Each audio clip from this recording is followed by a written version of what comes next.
Martin Knudsen was alone at the edge of space.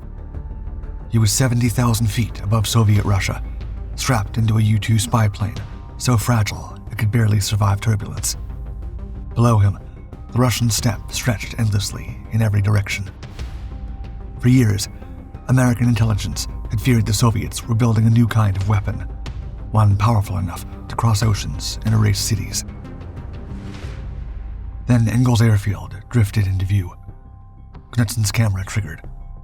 Looking down, he saw them. Dozens of Mi-27 M4 Bisons lined up wingtip to wingtip across the tarmac. His heart sank.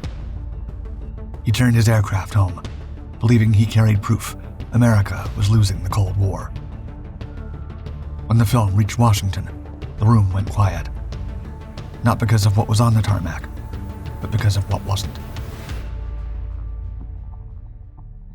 The Cold War sky changed forever on May 1st, 1954. On a gray afternoon in Moscow, the annual May Day parade was proceeding with its usual rhythmic display of infantry and mechanized armor, when the shriek of jet engines filled the air above Red Square. It was a sound unlike anything the Western military attachés in the crowd had ever heard from a Soviet machine. They looked up to see a massive swept-wing bomber roaring low over the Kremlin walls. This was the public debut of the Mi-27 M4, soon to be known by the NATO codename Bison. Soviet Premier Nikita Khrushchev stood atop Lenin's mausoleum. He beamed with pride as the giant aircraft cast its shadow over the cobblestones. To the U.S. observers, the sight came down like a hammer. The United States had long operated under the comfortable assumption that it possessed a monopoly on strategic air power. American leaders believed that while the Soviets had a massive army, they lacked the technological sophistication to build a modern intercontinental jet bomber. The aircraft thundering overhead shattered that assumption in a matter of seconds. It was sleek, modern, and undeniably dangerous. The anxiety planted that afternoon blossomed into full-blown hysteria 14 months later. In July 1955, during the Soviet Aviation Day celebrations at Tushino Airfield, the Kremlin orchestrated a masterclass in psychological warfare. A formation of 10 Bison bombers swept past the grandstands, their 4 engines screaming. The sheer scale of the aircraft stunned the onlookers. Before the attachés could finish scribbling their notes, another formation appeared, then another. By the time the air show concluded, Western intelligence officers had counted 28 M4 Bisons. In the logic of military-industrial planning, seeing 28 operational aircraft in the air implied that dozens more were on the ground for maintenance and training. The implications were terrifying. In a year, they would have hundreds of bombers. The bomber gap had begun. The panic in Washington was not merely about numbers. It was about the sudden collapse of geography as a defense. For nearly 2 centuries, the Atlantic and Pacific Oceans had served as vast, inviolable moats protecting the North American continent from invasion. The M4 Bison, however, rendered those distances irrelevant.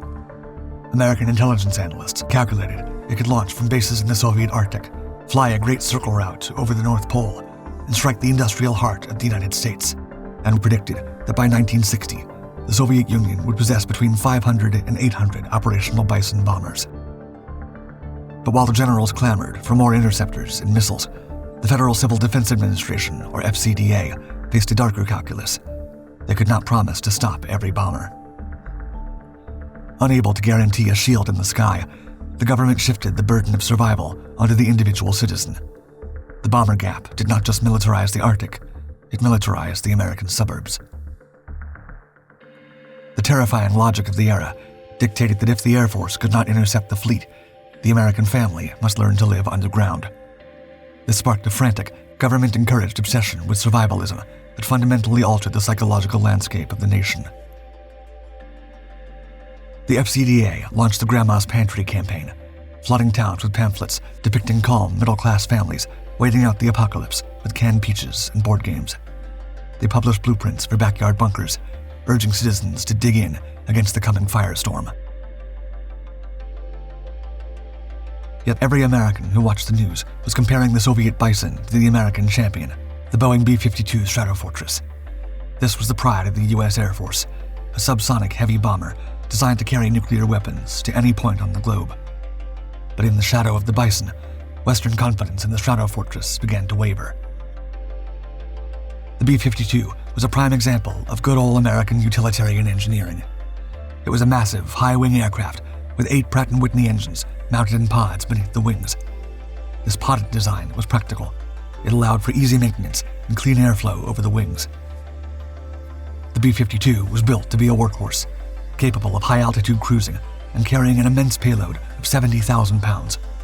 It was the anvil upon which the Strategic Air Command intended to break any enemy. The Bison, however, looked like a predator. Western aerodynamicists studied the photographs from Tushino and saw a machine that appeared more advanced, perhaps even superior to the B-52. The M4 featured engines buried deep within the wing roots, a design choice that reduced drag and suggested a focus on raw speed. The West feared that the Bison was significantly faster than the B-52, potentially capable of high subsonic speeds that would make it immune to interception. The comparisons grew increasingly paranoid. Intelligence reports credited the Bison with an unrefueled range of 8,000 miles, matching the B-52. They estimated its bomb load at 53,000 pounds, sufficient to carry the heaviest high-yield hydrogen bombs in the Soviet arsenal. The terrifying consensus was that the Soviets had not just copied American technology, but had leapfrogged it. They had built a jet bomber that was faster, sleeker, and mass-produced sooner than the B-52. This perception of technological inferiority gnawed at the American military psyche. If the Bison could fly higher and faster, the American air defense network might be useless. If it had the range to strike and return, the concept of deterrence was threatened. The response from the United States was mobilization of industrial and military power on an unprecedented scale. The Air Force demanded an immediate acceleration of the B-52 program. The factories in Seattle and Wichita moved to 24-hour shifts. The goal was to flood the skies with American aluminum, to build a fleet so large that it would negate any Soviet advantage by sheer weight of numbers. General LeMay pushed for the B-52 to be transformed from a simple bomber into a complex penetrating weapons system. The aircraft were upgraded with advanced electronic countermeasures to jam Soviet radar.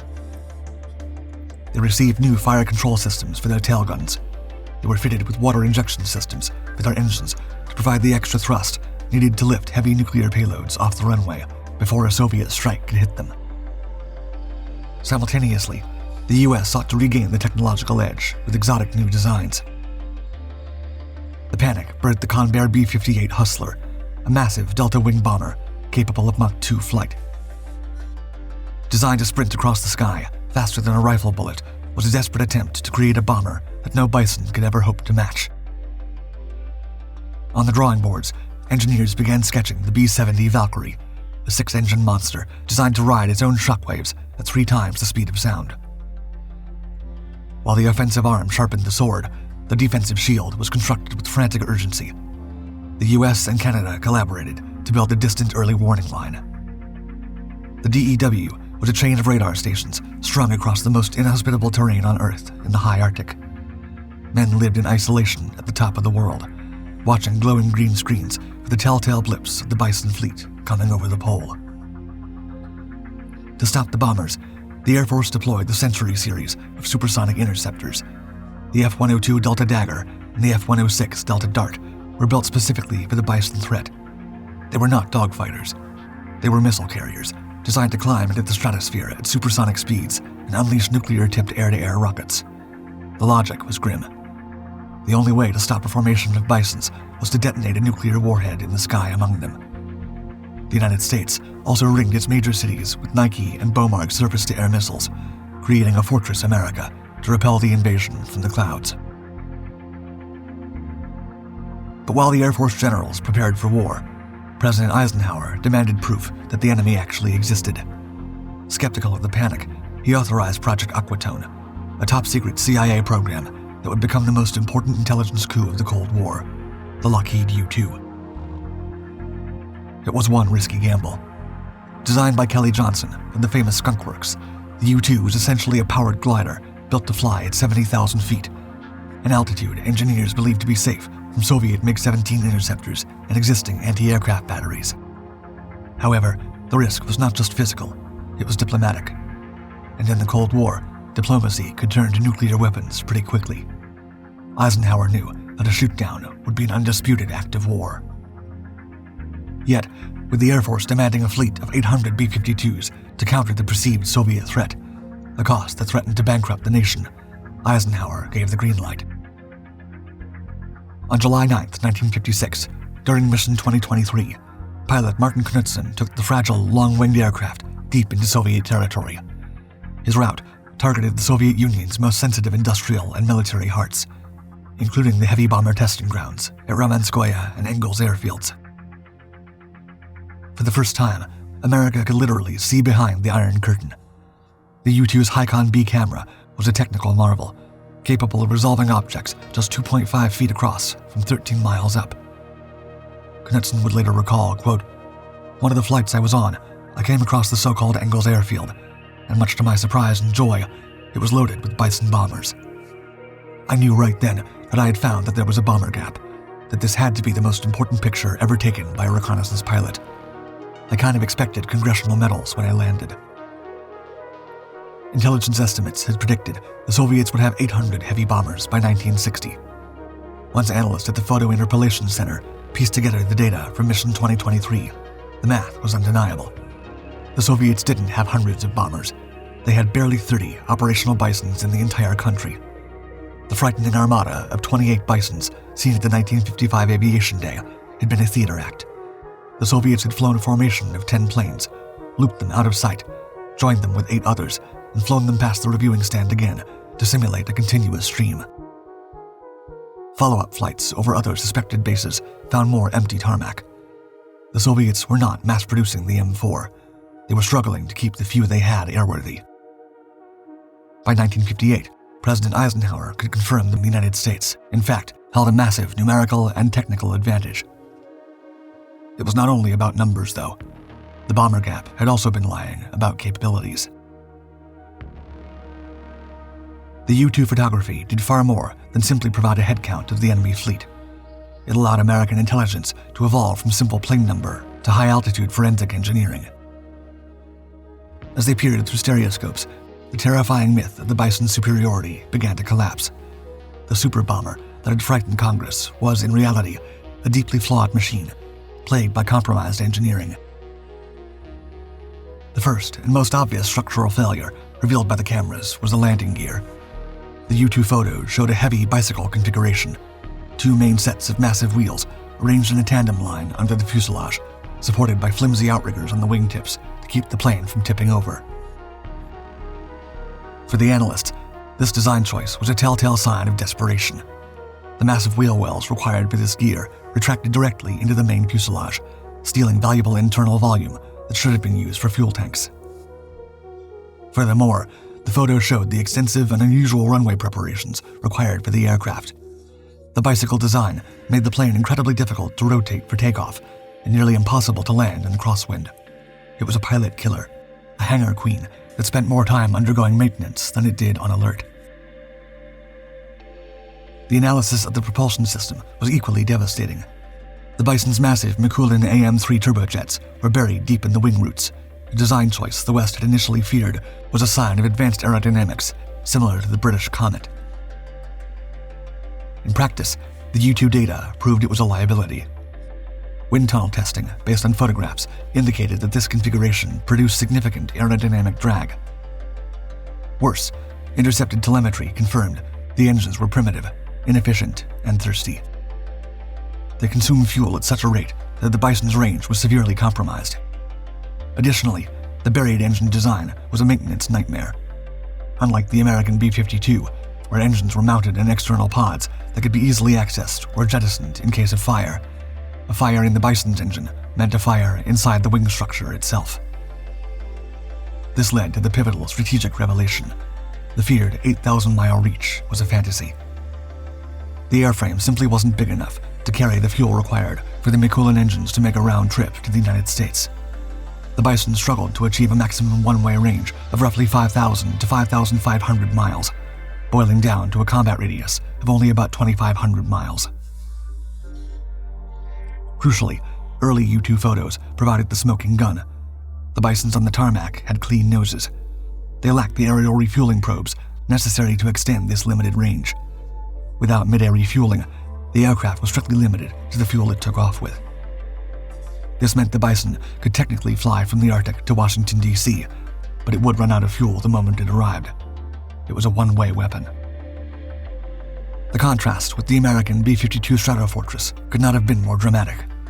The B-52, with its thin, high aspect ratio wings and externally podded engines, was a triumph of reliability and range.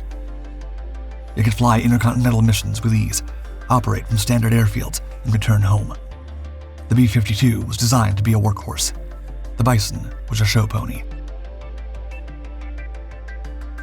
President Eisenhower was vindicated, though his victory was one of quiet resilience rather than public celebration. For years, he had withstood the stern criticism of Air Force generals and political rivals like John F. Kennedy, who had campaigned aggressively on closing the non-existent gap. The Soviet Union, meanwhile, quickly accepted the engineering reality. The M4 Bison program, once projected by Western intelligence to churn out 800 units, was unceremoniously curtailed after only 93 airframes were built. Realizing the aircraft was physically incapable of the intercontinental nuclear mission, Soviet engineers stripped the bomb bays from the majority of the fleet. They installed hose and drogue systems, converting the would-be city killers into aerial refueling tankers, designated to support the slower but far more capable Tu-95 Bears.